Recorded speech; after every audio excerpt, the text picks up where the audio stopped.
live. How you doing, everybody? I am Darryl, and I'm your host. And I am thrilled to have you here for this wonderful debate. I say wonderful. I'm being a little bit tongue-in-cheek because I know already the outcome of this debate. But if you haven't heard, it's all about sales versus marketing.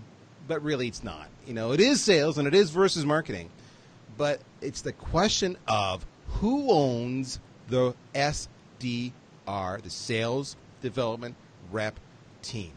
That's the question is your. And now, historically, you all know that, shall we say, in 3 out of 4, 4 out of 5 organizations, the sales organization owns the sales development reps. But I will posit today that it should be owned by marketing. My colleague, Scott Amerson, who is the head of sales here at VanillaSoft, is going to defend the right for sales to continue to own the team. And then we brought in a heavyweight champion himself, Chad Burmeister. If you don't know Chad, he is a legend. What I love about Chad is that he's not shy to put an opinion out there. That's actually one of the ways we bonded on. He's not shy to antagonize and to push the envelope and to go counterculture, for lack of a better word, just to spark the conversation, because sometimes you have to do that. The first time I met Chad, true story here, the first time I got a real taste of Chad pushing the envelope was last year, where I had said to Chad, hey, check this out. I'm going to show a video on stage when I was speaking at this conference, and I'm going to actually show a video of Gabe Larson from InsideSales.com, where he goes on stage and he says, in this video, he says, if you're not calling new contacts within 5 minutes, you're an idiot. And hey, that's cool. He's got a position. He's strong about it. So I get on stage and I'm doing my shtick, and I show the video. So what does Chad do? He takes a picture of me on stage with Gabe's picture bigger than life on this video, and he goes on LinkedIn and he posts it and he calls Chad out and fundamentally gets me into the middle of a great debate that, you know, Gabe and I had online. It was a lot of fun. You can check it out on LinkedIn. So right away, I knew right away I was going to love working with Chad. So that's Chad. Check him out. In the meantime, let's kind of get into how this whole process works. We're going to move on to the ground rules slide now. And with that, you need to know a couple things. We're streaming. This is real time. This is live. This is not rehearsed. So while Chad has shared with Scott and I the questions he's going to ask us, we've not revealed any of our answers. You're going to love that. Everybody here is on silent. We can't hear you, and that's on purpose. But we do want to hear from you. So many of you have already found the chat function that's beside the live streaming video. If you just go to the bottom, you can join it as a guest, type in your name, and boom, you're in. No account needed, no password needed. That's where the conversation is going to take place, so go there. If you have any questions, you don't want to use this, you can use Twitter, at VanillaSoft. We're following that. And finally, we're going to live tweet this nonstop on our Twitter feed. So those are the ground rules. If I go on to the next slide, we're going to talk about our presenters. I've already talked a bit about Chad. Let me give you the formal corporate bio for him. He is equipping today's modern sales professional with AI-powered, in other words, artificial intelligence-powered sales strategies and technologies to dominate their market. Not just to win, not to succeed, to dominate. As co-founder and CEO of ScaleX.ai, just go to your website, ScaleX.ai, as well BDR.ai, check it out. He is responsible for building a next-generation AI for sales company. He wants to enable salespeople to be 10 times more productive. That, my friends, ladies and gentlemen, is Chad Burmeister. Chad, welcome to the show. Thanks for having me. Did I do enough hype there? You said, Darryl, don't be boring. Let the world know that I'm a rock star. Is that what you wanted? Yes. That's yes. good. Yes. Okay. All right. So with that, that's Chad. Let me introduce you to Scott, my fellow combatant in this debate. He is our vice president of sales here at VanillaSoft, and he is responsible for leading our entire global sales team. And not just sales, he actually owns support and customer success too. So he's got a big, shall we say, piece of the pie here at VanillaSoft when it comes to making our customers and our prospects really successful.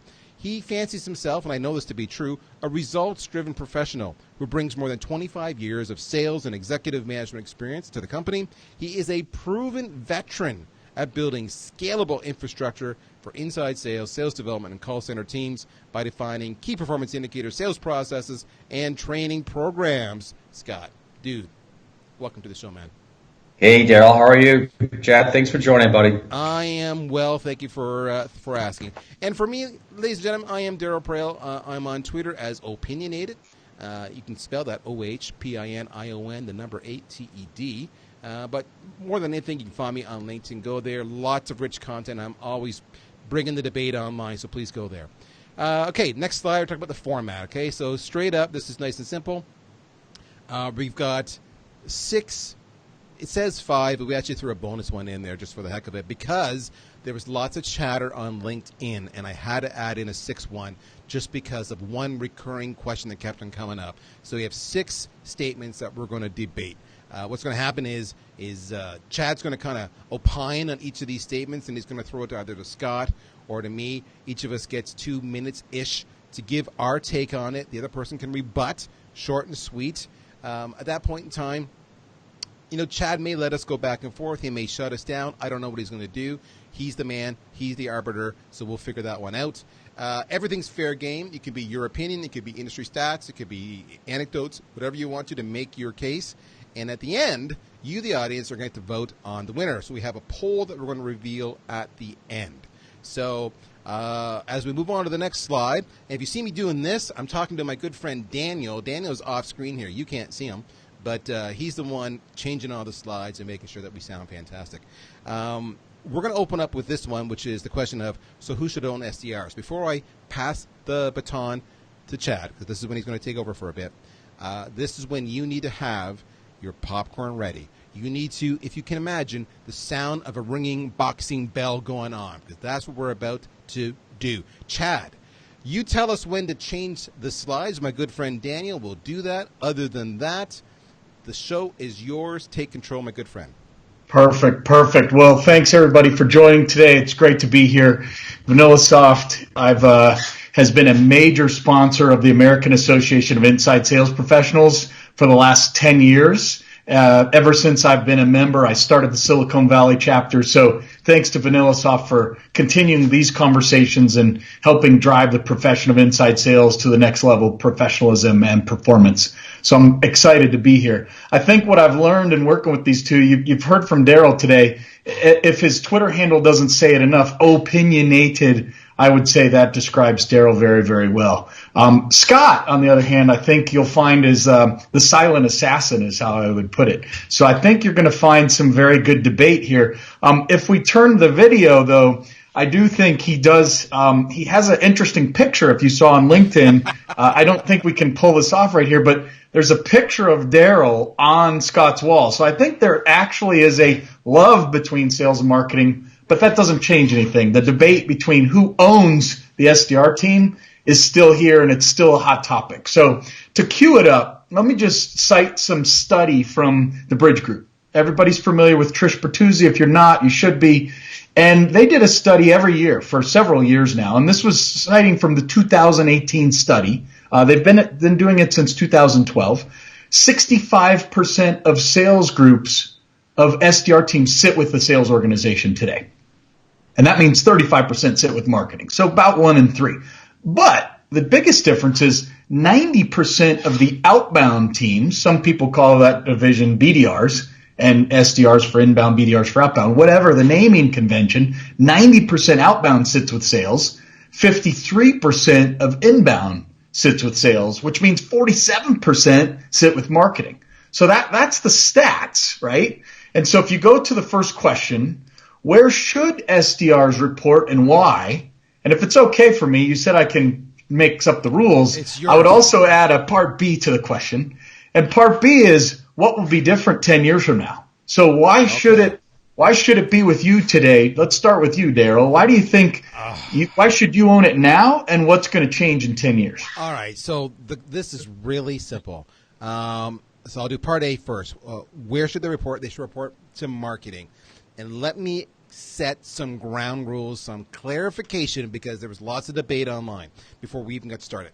Let's walk through some processes, and I'll keep this fast. typically what happens? Typically marketing will generate, they'll do trade shows, they'll do paid ads, they'll do webinars like this, and they'll generate a lot of registrations. They may nurture those with a marketing automation tool, and they'll marketing qualify. So they're going to get to a point of definition of, I know the name, I know the email, I know their industry, I know the company size. So that's marketing qualified. It hits our sweet spot. They could be a candidate, and there's an expression of interest because they clicked on our ad, or they watched our session, or they downloaded some content. Marketing qualified. That's in marketing. Today, in a lot of cases, they hand that MQL, that marketing qualified lead, off to the SDR team, and their purpose is to take that and say, no problem. We're going to use a variety of touch points, email, social, phone, SMS, whatever. And we're going to reach out to these marketing qualified leads, and we're going to engage them multiple times until we finally get them on the phone or what have you. And we're going to say, do you have budget? Do you have budget? Do you have authority? Do you have need? Do you have technology? Are you a hit?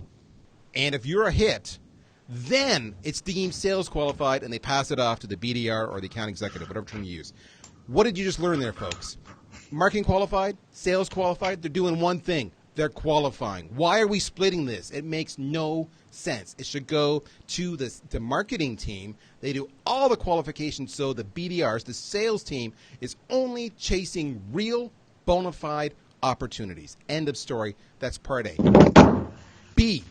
Part B, where it's going to be in 10 years, you're going to have a hell of a lot less SDRs and way more BDRs, because AI and all that goes with it, bots, everything else, are going to get rid of a lot of the commodity things that are being today. All those touch points, the emails, the SMSs, that's going to be gone. You're going to need a skeleton crew of SDRs, and that's even more reason that they should be in marketing. Let marketing own the whole thing. And not just that, marketing's tech stack can measure everything. So one platform, one metric, one purpose, qualify, pass it off to sales. That's my point of view. We're done this. We can just stop the show now. All right, so let's pivot, right? Scott, I happen to have sales and marketing under my purview, so I kind of like that, right? I get to argue with myself, but in your situation, you own sales, you own the SDR department today at VanillaSoft. What say you? Why should SDRs stay with you in 2019, and why should they stay in the sales department in general? Yeah, and beyond 2019, because I heard Darryl start to levy for the 10 years out. So let's nip that in the bud to start with. So look, the SDR should report to sales, because sales owns the quota, they own the revenue, and the SDR is a sales role, right? It's not a marketing extension. Each time an SDR picks up the phone, they call an MQL or a self-generated SQL, they're selling, right? They're not going through it and trying to do qualification for an MQL lead specifically, right? They're on the phone asking for 5 minutes of the prospect's time. It's a sales call. I get it. Marketing does a great job of providing content, brand awareness that can attract the MQLs. But the SDR has to sell before the SQLs pass over to an AE. And if we acknowledge the SDR as a sales role, and we are, and the most logical environment to understand and master the sales process, the sales pitch, and get an immediate feedback from the AE, right? I mean, you're talking about this, Chad, about owning it. Being able to have the AE and the SDR sit in be under the same roof of just communication and direction. Sales is where the SDR should reside. Team synergy, collaboration, much higher when the SDR reports to sales, in addition to the other aspects of sales, whether it be the AEs, the directors, et cetera, right? Finally, pipeline is owned by sales in most cases. Revenues measured by sales. The SDR belongs to the sales guys. What do you have to say about that, Darryl? Do you have 45 seconds for a rebuttal to that statement? I didn't hear anything that was convincing. He said, pipeline belongs to sales. So that's just BS, because, most... It's not BS. It's total BS, because... No, it's not. Marketing generates the vast majority of pipeline in most organizations. It's the nature of inbound. So we qualify pipeline as a lead or an opportunity? Well, that's a good question. That's a fair question. Right. Well, how do you want to define it? Well, you started it out by saying they can post the pipeline. Once they're marketing qualified, they're in the pipeline. They may not be an actual a qualified opportunity yet, but they're along the way. They're in the funnel, right? They're working. We'll call it top of funnel. All right, they're top of funnel to middle of funnel, right? Because we all know sales now doesn't get involved till at least middle of funnel. So it's not like marketing's making a minor effort here. Marketing owns half or more. And in fact, Forrester says marketing is going to own 80% of the funnel within 10 years. Wow, that's an interesting conclusion. So before we move to the next question, let me share a brief story with you. I had an account executive join me at a company I worked for, Ring Central. I'll just tell you who the company was. Yep. And I owned about 100 SDRs and BDRs. By the way, I was in the sales department. This person came in and I knew she was going to be a rock star, but the sales team said, maybe not right away, right? She came from a different industry. So let's have her go into the SDR role to start. So for one quarter, she developed 2 to 3 times as many meetings as anybody else in the SDR department. And she was then promoted at the end of her first quarter very quickly into the sales team. And so now she was getting marketing qualified leads from the SDRs. And she started complaining about some of those marketing qualified leads, right? She would pass over. She goes, well, wait a minute. And so I sat down with her one day and I said, here, let's go through these 100 that you passed to the department last quarter. And she's like, oh yeah, that's not a good qualified lead. That's not a qualified lead. That's not and she's like, there's only like 1 in 5 that are actually good leads. And so it kind of was an interesting perspective, right? She was on one side of the fence, wanted to get as many meetings as possible, and she was judged by meetings. Now she's in sales saying, that's not qualified. And so my question, if we go to the question slide, how does your position fit relative to the serious decisions demand waterfall chart, right? MQLs. And how do you avoid the situation like this one where this person was passing leads and she was getting celebrated for it, and then she moved into sales and now she was like, oh, I don't actually want all those leads, right? I think it's back to that definition of what is qualified. Let's start with you, Scott, on that one. How do you fit with the serious decisions demand waterfall? So I'll tell you this, Chad. If you dial out of the phone book, and yes, I'm dating myself for this, right? If you've ever had to walk the street, pound the pavement, you have a deeper appreciation for when an MQL or a lead just comes through, right? So, I say to this person, if you don't like my leads, then go find another one. Because if you've done that, then you understand. And I hate that I'm going to get on Darryl's side of the table so early in the conversation. But from a sales perspective, there's understanding at what point do you get the lead. And we're qualifying it as marketing qualified for whatever reason, right? They've raised their hand, they've gone to the demo, the webinar, whatever it may be, right? It's still the responsibility of the SDR to take it through its natural progression, whether it's from drip nurture campaigns, making the outbound efforts to again sell the solution your product resolves, the pains that it removes, but being able then to continue to work it through the system.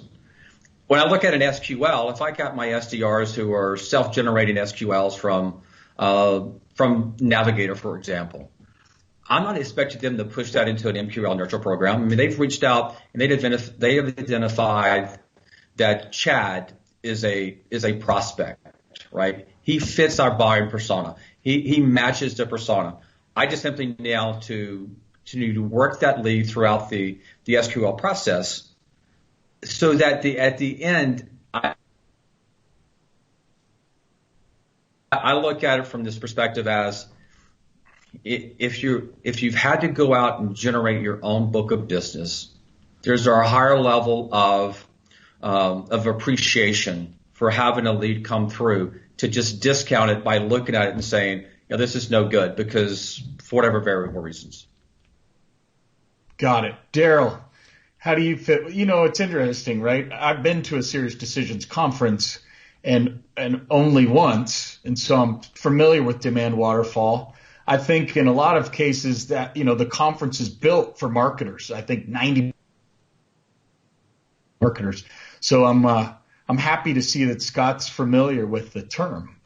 So how would you be different if you had the organization within your control, how would you line up better to the demand waterfall chart? All right, good question there, Chad.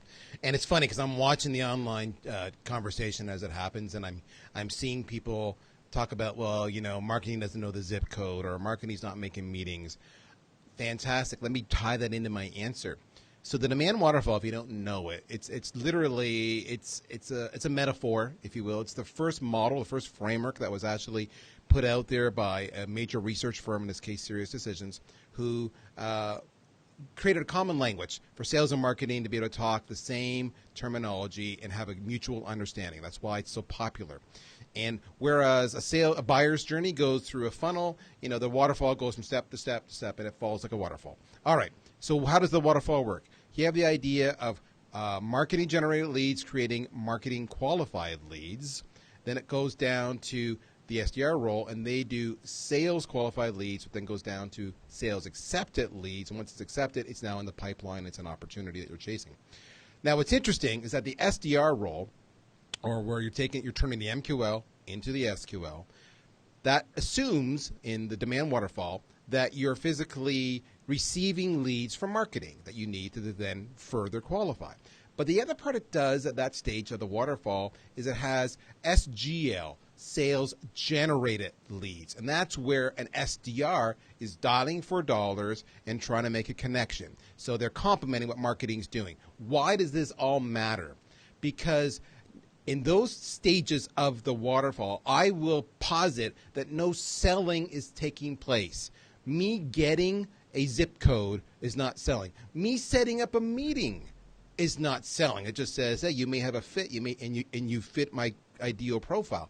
No selling has taken place yet. There's been qualifying, but no selling.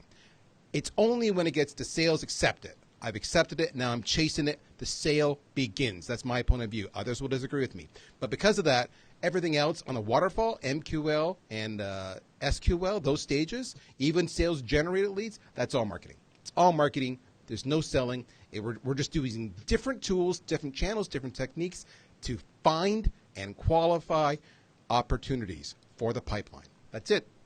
So interesting, right, Scott? So let's just assume I'm cold calling you right now. We'll go into role play here for a second. Hey, Scott, this is Chad Burmeister. I'm the CEO of ScaleX. Did I reach at an okay time? Sure. Excellent. Hey, I'm calling to find out, what your process is for getting people on the phone and qualifying, building your pipeline. Do you have a few minutes? I'd like to just ask you some qualification questions real quick. Sure, let's go ahead. Oh, okay, great. Yeah. So how many salespeople do you have? 10. 10. Okay, great. And what are they doing today to do their outbound? They're utilizing VanillaSoft with our dialing system for lead routing, I should say, right? Our cadence. So that's what they're using for their dialing. All right, you're playing way too easy into this. Where I thought you would go is if I cold called somebody out of the blue and said, hey, I'm calling to ask you 5 qualification questions. Are you really going to open up like you just did? I think it's because you're being friendly to me in an online forum. But if you actually picked up from some random cold caller, are they really going to go into it? I'm actually taking your side here because in my perspective, there is selling that goes on when you're booking a meeting. You're selling somebody to take a meeting. I don't have the right to ask you those qual questions yet. You haven't sold a damn thing. You haven't sold a damn thing. You've asked qualifying questions. How are you doing this? Is that a problem for you? There's no selling yet. You've just got answers that, hey, he may be a person that has a problem. You've done some qualification. That's it. You call it qualifications. We're calling it from the sell side because there's a continuation of developing and creating the relationship, even on a first cold call. Right when Chad calls me in this cold call, we're automatically doing the dance of what has he got to say and do I have time? Yeah. And if he can convince me in 90 seconds that he has something to say that is beneficial to me, if I think I can trust him and he can add some value to my time, I'm going to give it to him. And you don't think I'm not doing the exact same thing when I send an email out or do an AdWord campaign? I got 5 seconds of your time. That leads you to a landing page that gives me 30 seconds of your time. And if I lose you any step along the way, I'm done. I'm doing the exact same thing as you are. I'm hooking them with leading questions, leading content, leading messaging. I'm just not on the phone. And there lies a big difference, right? You're not on the phone.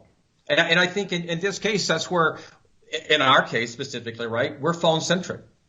So being able to convey that message in such a way that I can keep Chad on the phone, in this case, vice versa, for 90 more seconds, or I think Chad would say 27, right? Either way, that's imperative that we are able to convey that sense of not only knowledge, but experience, so that we can continue the conversation for the next 5 minutes. That's selling. Whether I'm asking for his zip code, his phone number, or just simply the most valuable asset he has, I'm asking for his time. And I do the exact same thing. If I don't get his time, I don't get a marketing qualified lead. Well, you're wrong. Man, this is a good debate. Good debate. All right, let's pivot to the next one. So before we flip to the next slide, I want to set this one up. This is again from Bridge Group. The average tenure, let me just put it out there. Why don't you guys guess? What's the average tenure, according to Bridge Group in their study from 2018, of an SDR? 18 months. I'd say at least 14. Okay, pretty darn good. 1.5 years. So what's that? 18 months. 18 months. Marketing gets it. Woo! Yeah. Marketing answered the question. That's like interesting, right? 1.5 Jesus. years. So 36% less than a year, 44% 1 to 2 years. Very few make it beyond that.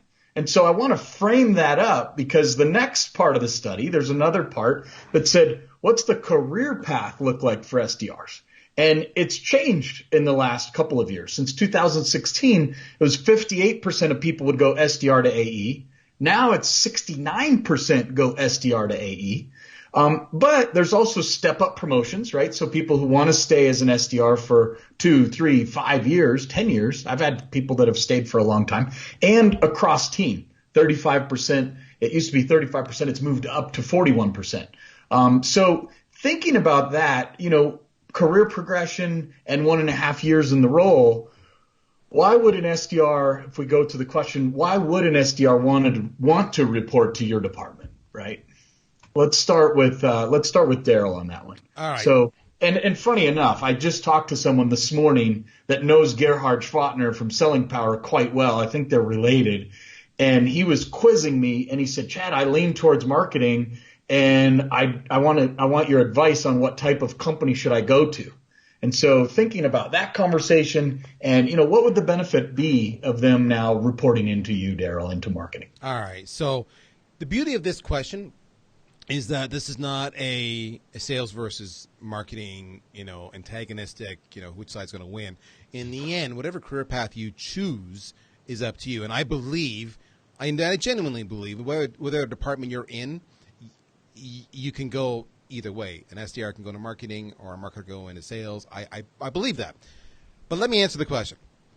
If you are an SDR today and you take pride in what you do, you like using the best tools, you're thinking, and I get this all the time. I get SDRs, when I do an email blast, maybe to invite them to this webinar, I get people writing back to me, SDRs, because that's my target audience to join these events, saying, dude, your subject line sucks. Your email is poorly constructed. The call to action is below the fold.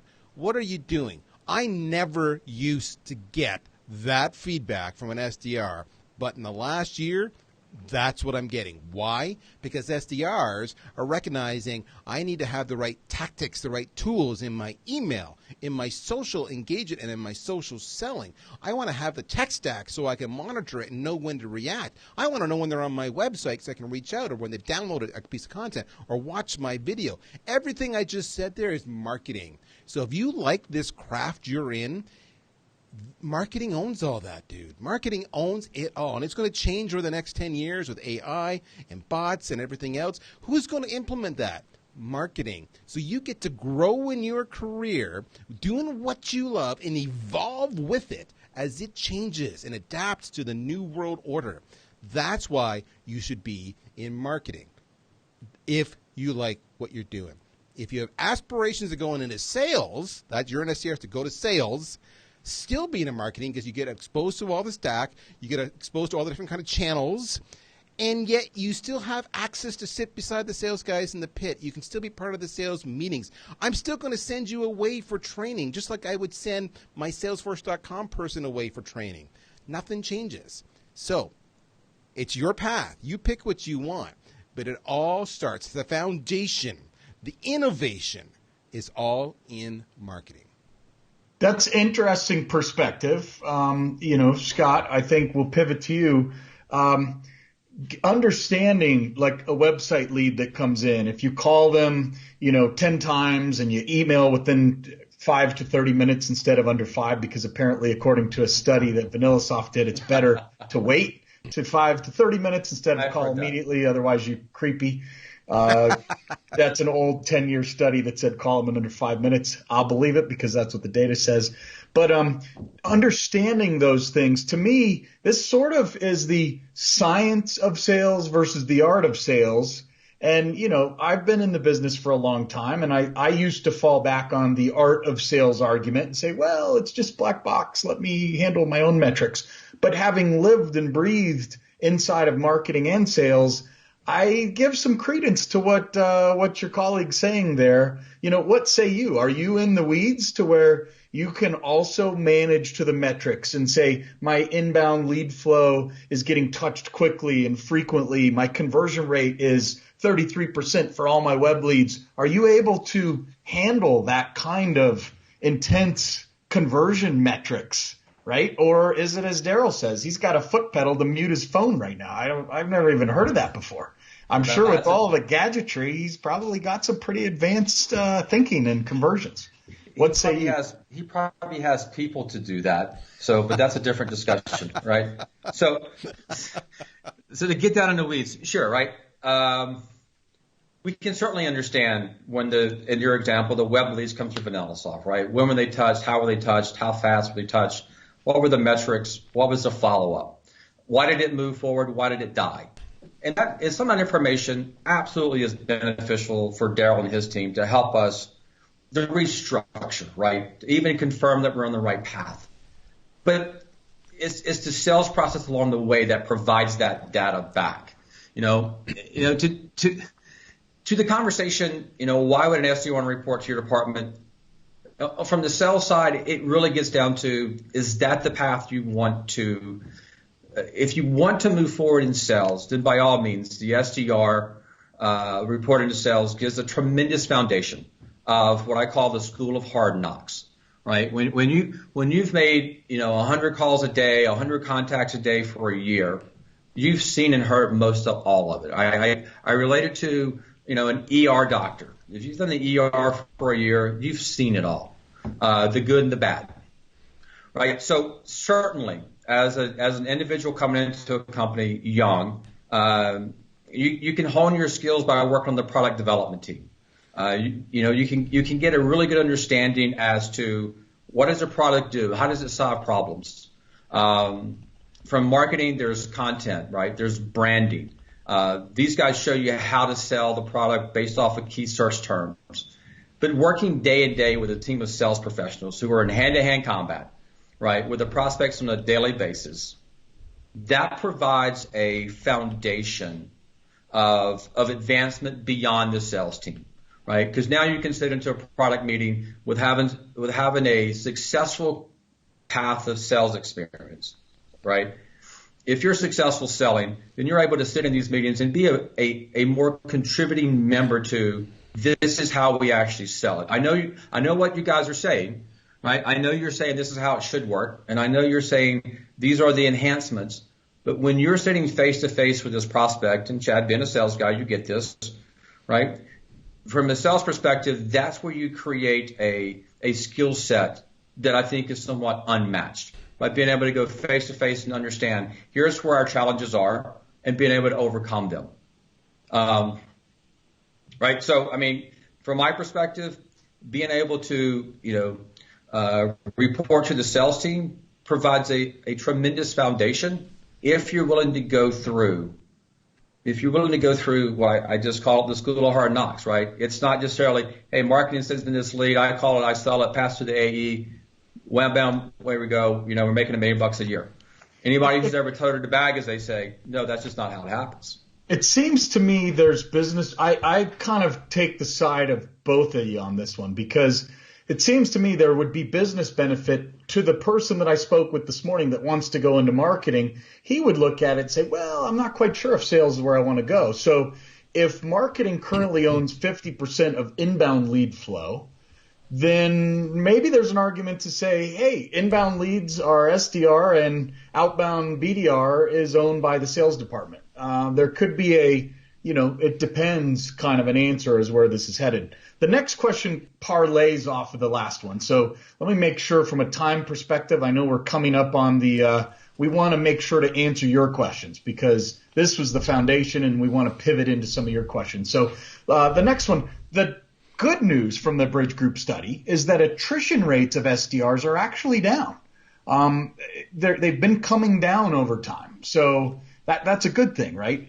What's the study right here? 54% as a factor of revenues. Okay, so if you're under $20 million in revenues, 54% attrition rate. That's pretty terrible.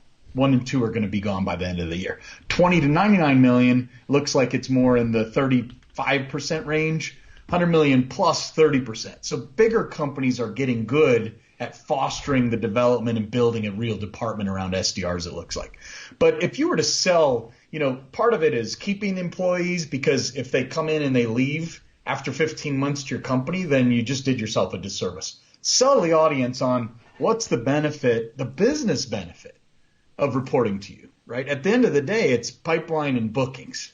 Why will sales drive more pipeline and bookings by you owning the SDR team? Scott. Okay, so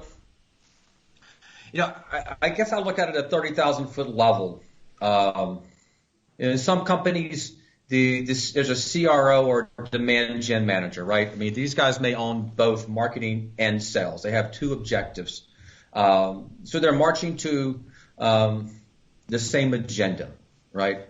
And in some smaller companies, the CEO may be wearing both hats, and they'll determine whether the best department is that drives the revenue.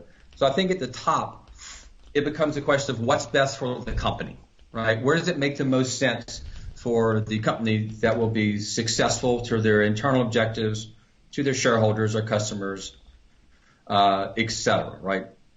From my perspective, I think by owning the SDRs, by owning the SDRs along with the entire sales process, there's a unified message, right? There's a continuation of continuity as they come through the training process.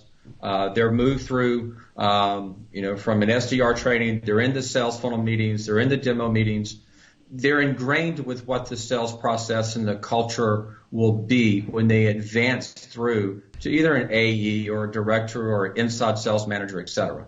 So I just feel strongly, if that's the career path the individual has, it can't be forced upon them. If they're not really having the burning desire, to your point earlier, if it's one of these guys who says, I'm thinking about doing this, then I don't know that they're committed to doing sales, right? It has to be something, in my opinion, that it's like, this is what I want to do. And if you are committed to that, then as it rolls into the sales environment, there's just boundless of opportunities that can further your growth. So pivot here. Darryl, I assume that you guys track to the dollar the value of the SDR department, right? How much pipeline and how much bookings is sourced as a result of SDRs. You need to talk to Scott for that. That's his team. Marketing doesn't own it here, okay? Okay, so Scott, you're tracking that right now? Absolutely. Okay, so if we put a line, let's just assume it's a number, 20% or some number that's a reasonable percentage of total company bookings. If I were to say, Darryl, good news, I've just become the CEO of VanillaSoft, and effective February 1st, you now own the SDR team. What would you change in what you're doing to drive more? How would you make it, instead of 20%, make it 30%, right? What would you do in the first 90 days, let's say, of taking over the SDR team as a marketer? That's an easy question, and it's an easy answer. I'd say, okay, forget everything Scott told you. Let me tell you how it's done right. And right away we hit that number. Out his drink right there. Yeah, right away we hit the number. I just forget what Scott told you. This is how it is. So, that's a great question. How would we change it? What's interesting about it is that what we would do here at VanillaSoft is not necessarily what everybody else would do, because it all really depends on your processes. That's a big thing. For me, they'd have access to more tools. They'd have access, for example, we use HubSpot. So they'd have access to more tools to be able to use it more, as opposed to just the tools they have access to today. So they have more resources available to them. And ideally, with, shall we say, a richer tech stack, they might be able to achieve more. Candidly, I don't know. That's a really good question, Chad. I'd have to think about that one. That is a really good question. But let me flip it around to you. Yeah. On the original question of, what's the business benefit, and I'll keep this short because Scott just went on for freaking ever, it's this, all right? I'm biting my tongue. I know you are. There we go. When you're in marketing, because we're the team tasked with crafting much of the content, crafting much of the nurtures, having the relationships with the media, with the analysts, because we have such a in-depth involvement in that, an SDR, I believe, and Scott can correct me, just by sheer exposure, is just going to intuitively know the messaging and all the resources available to them because they're immersed in it. Unlike an SDR team who is separate from the marketing group and isn't crafting it, isn't writing it, isn't reviewing it, and they're somewhere in another part of the building. So I think because of that, you're going to have just a much better experience, which will generate more results. That's what I think. And it's go ahead. Go ahead. No, I was just going to say, I know we're running long on time, and Chad, if I can make a suggestion, I would suggest we skip the data nurturing messaging slide and just go right to the career slide after this one. Indeed. Okay. All right. So that was good, interesting perspective. My 2 cents on what Darryl just said is, getting to know the marketing material and features and functions and capabilities, that's only half the battle. Truly. Messaging now, too, though, right? Look at it from the business pain. And so to me, a lot of this discussion comes to where the most the operator lives and breathes, right? If you have a really good marketing ops person or a sales ops person, then the answer to this question may change, because you need somebody who understands that, again, Bridge Group study, 4.7 touches per lead before, it's now 9.1, 8 years later, right? We've learned you have to do more touches. And so the person who gets that and understands how to do multi-channel touch, I think, is who ultimately should own the SDR department. Oh, that's good. But I'm going to steal that one. That's marketing, clearly, so I win. So that's good. All right. Oh, stop All right. it. All right, let's go to the next slide. Let's pivot to the last one. All I know right. you have some more rebuttals, and then we need to open it up to questions. So where will SDRs have the most career progression opportunities? Let's start with marketing this time. The most career progression opportunities. Okay, so that's such an interesting question. Part of it depends.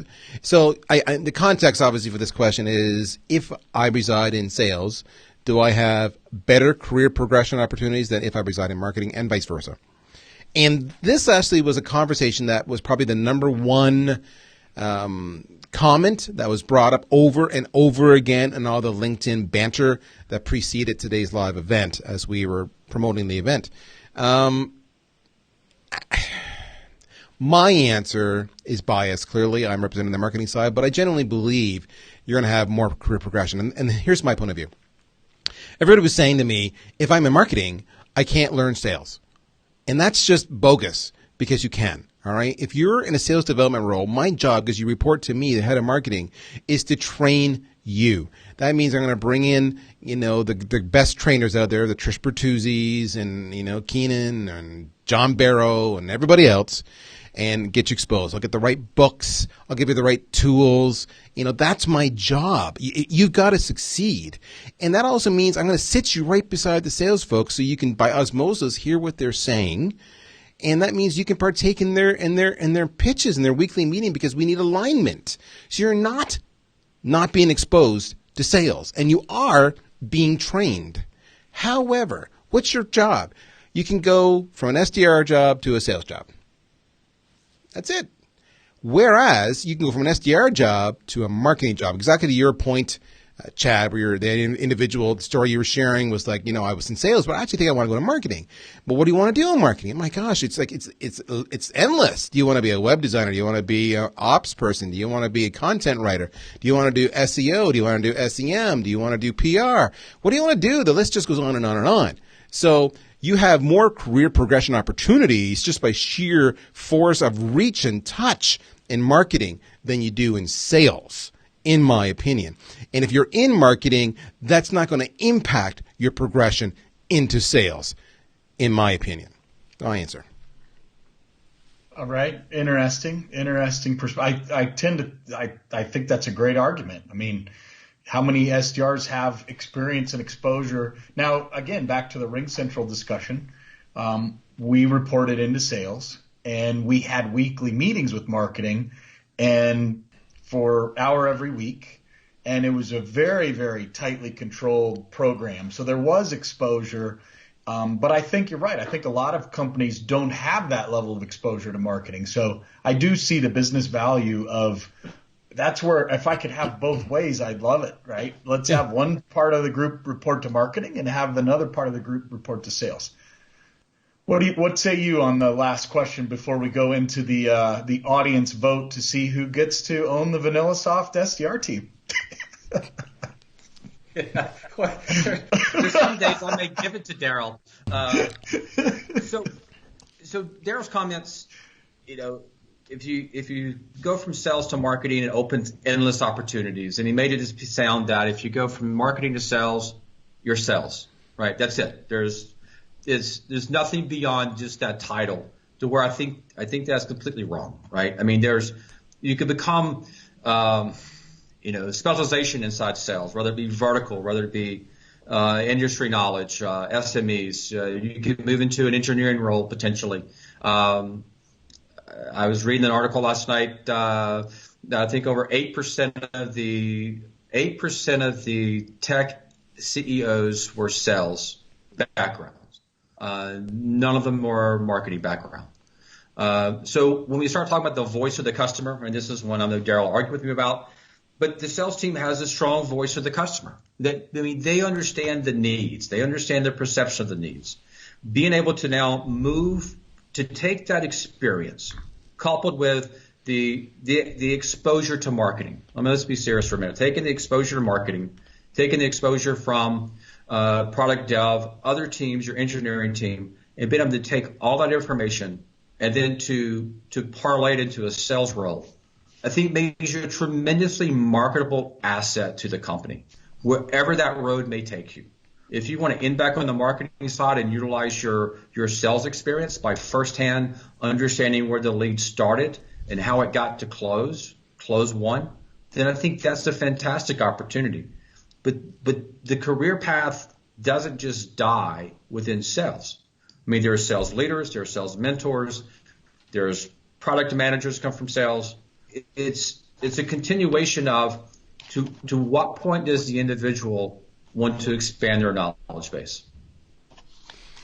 Well, one of the comments on LinkedIn was it should be its own department, and there should be, and I think Delaney from Tenbound, David, yes, is that big time, right? And I kind of get a feeling that from this conversation that may very well be where this is headed, because I think combining art and science is the key to this equation at the end of it. So, but hey, look, there has to be a winner and a loser. This is not everybody gets a trophy.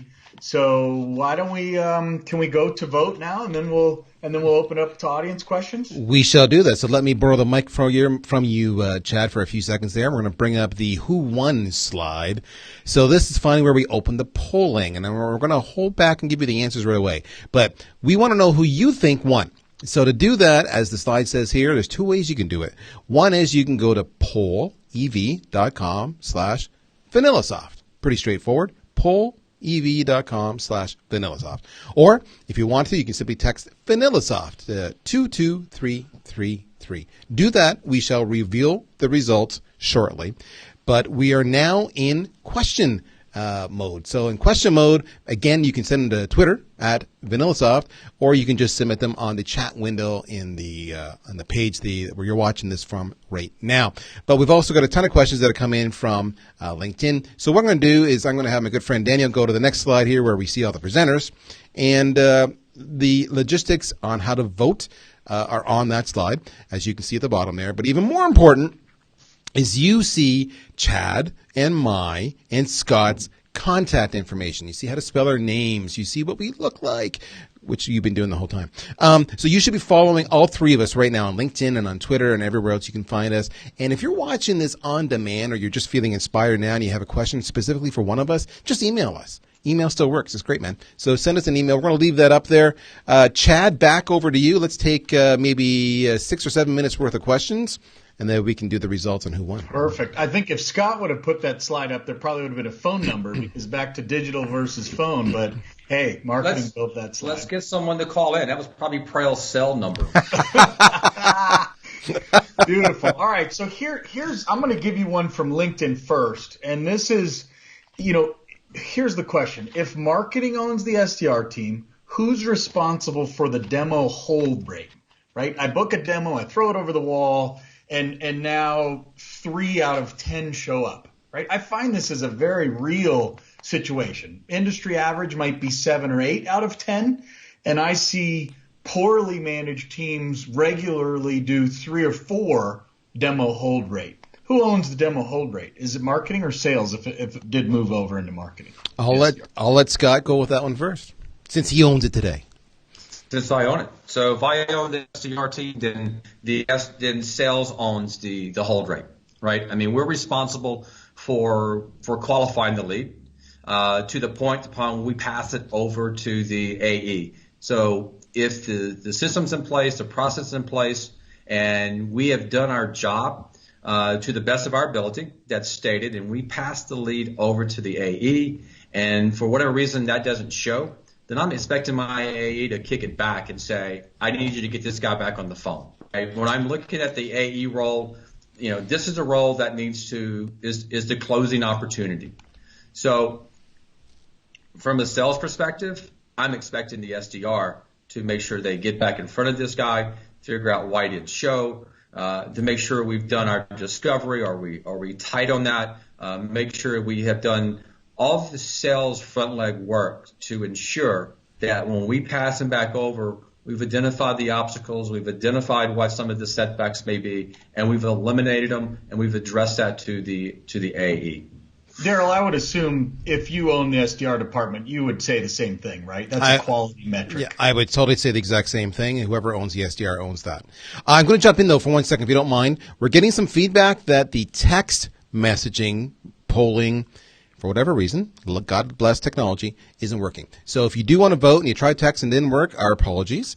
But we do know for a fact, pollev.com/VanillaSoft is working. So that's where you need to go. Apologies about that. But full circle back to you, Chad. Yes, I concur. The SDRs should still own the SDRs and that process. It just matters on who they report to. It doesn't change, in my opinion.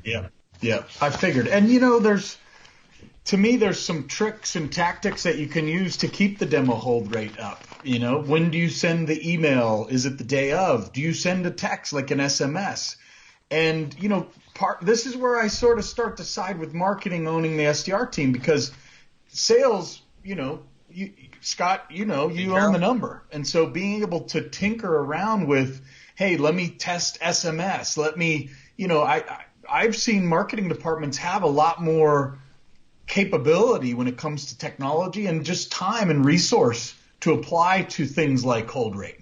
Would you agree with that, or would you say your team also invests time in those kinds of things? I'm just jump in here. I think what you meant to say was, Chad, I've seen marketing have a lot more capability. Just stop. Full stop. There we go. All right, Scott, go ahead. Wow. Opinionated too. Yeah, he is. Okay.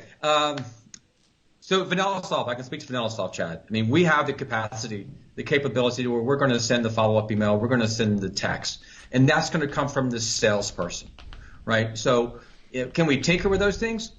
Well, sure, sales can tinker with those as well, but not to the detriment of the demo rate, the close rate, the conversion rate, right? So we certainly are implementing ways to eliminate, prevent, or reduce a no-show or have a very low hold rate.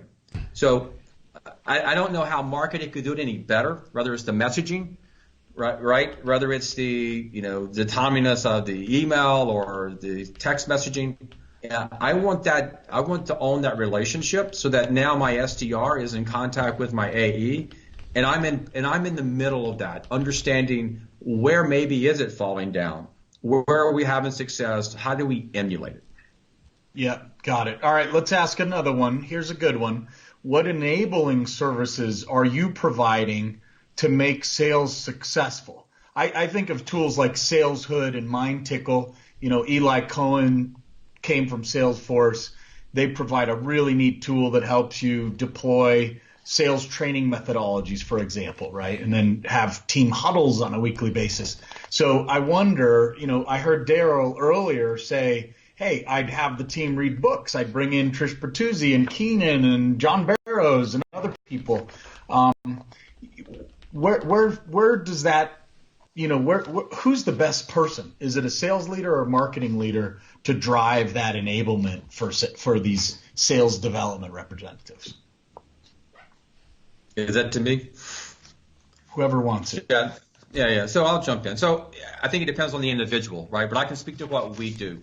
Every morning, 8:45 to 9:15, we do a sales huddle with the team here in the U.S.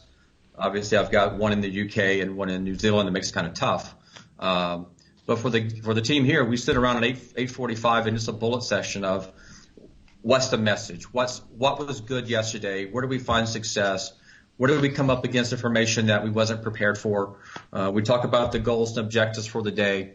I ask them, what will you do today and what won't you do today? Not only do I ask them that, I had them to share that with me through Slack.